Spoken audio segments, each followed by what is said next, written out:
Hello बच्चों, स्वागत है आप सभी का आज के इस वीडियो में। बच्चों, आज के इस वीडियो में हम बात करेंगे आयतन के बारे में।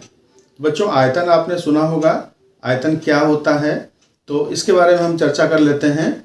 तो आयतन जो है केवल त्रिविमीय आकृतियों का होता है, एक विमीय और द्विविमीय आकृतियों का नहीं होता है। एक विमीय आकृतियाँ जैसे बिंदु हो गया, रेखा हो गई, ये एक विमीय आकृतियाँ होती हैं, इनका कोई भी आयतन नहीं होता है। और द्विविमीय आकृतियाँ जैसे वर्ग, आयत, त्रिभुज, चतुर्भुज, ये सभी क्या हैं? द्विविमीय आकृतियाँ हैं और इनका भी आयतन नहीं होता है। द्विविमीय आकृतियों का क्षेत्रफल हो सकता है लेकिन आयतन नहीं हो सकता है। तो आयतन होता किसका है?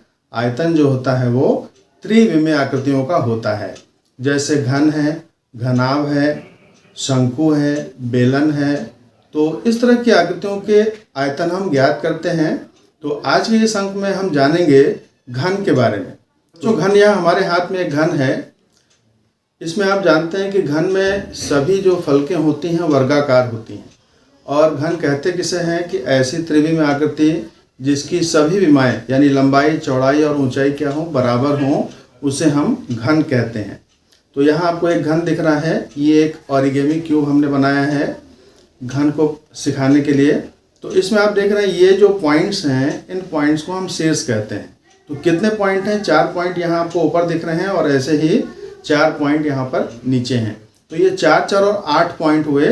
तो 4 और 4, 8 पॉइंट जो हैं ये इस घन के शीर्ष कहलाते हैं। क्या कहलाते हैं? शीर्ष।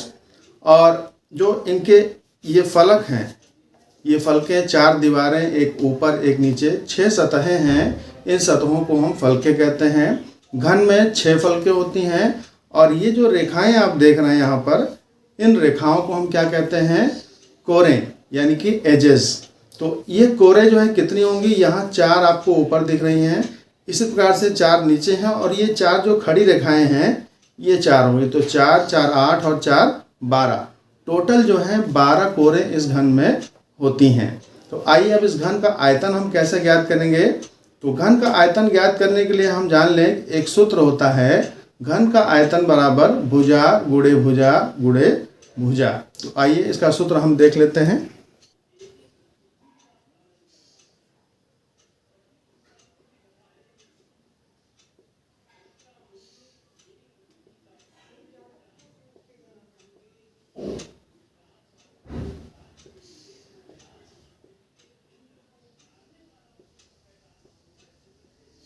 तो बच्चों, घन का आयतन क्या होता है? भुजा गुणे भुजा गुणे भुजा। 3 बार है तो इसे हम भुजा का क्यूब ले सकते हैं। भुजा घाते 3। यदि घन की एक भुजा को हम a यूनिट लेते हैं, a इकाई के बराबर लेते हैं, तो इसका जो आयतन होगा वो a क्यूब हो जाएगा, यानी volume equal to a cube. ये जो है घन का आयतन ज्ञात करने के लिए सूत्र हो जाएगा। यानी बच्चों, यदि आपको किसी घन का आयतन ज्ञात करना हो तो केवल उसकी एक भुजा को आपको ज्ञात होना चाहिए। जैसे यहाँ पर हमने a लिया है, कोई भी घन हो जिसकी एक भुजा 5 सेंटीमीटर या 6 सेंटीमीटर होती है, हो सकती है, तो यहाँ पर हम a की वैल्यू जो दी गई है भुजा की लंबाई वह रख देंगे। यदि उस घन की एक विमा 5 सेंटीमीटर है तो यहाँ a का मान 5 रखेंगे। तो 5 गुणे 5 गुणे 5 कितना आ जाएगा? 125 सेंटीमीटर क्यूब या फिर मीटर क्यूब। तो इस तरीके से घन का आयतन हम ज्ञात कर सकते हैं। तो आइए हम एक उदाहरण के द्वारा इसे समझें। तो बच्चों, हम किसी घन का आयतन कैसे ज्ञात कर सकते हैं, इसे समझने के लिए एक प्रश्न लिया गया है, जो है कि यदि किसी घन की एक भुजा 6 सेंटीमीटर हो तो घन का आयतन ज्ञात कीजिए। तो बच्चों, आयतन ज्ञात करने के लिए आपको क्या चाहिए? एक भुजा की लंबाई। और वहाँ आपको भुजा की लंबाई दी गई है 6 सेंटीमीटर। और घन का आयतन का फॉर्मूला आपके पास है, घन का आयतन बराबर भुजा घाते 3, यानी भुजा का क्यूब।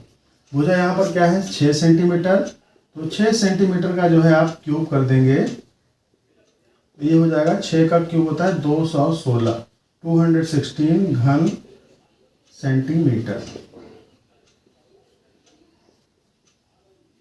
इस तरीके से कि यदि किसी घन की एक भुजा दी गई हो तो उसका आयतन आप आसानी से ज्ञात कर सकते हैं।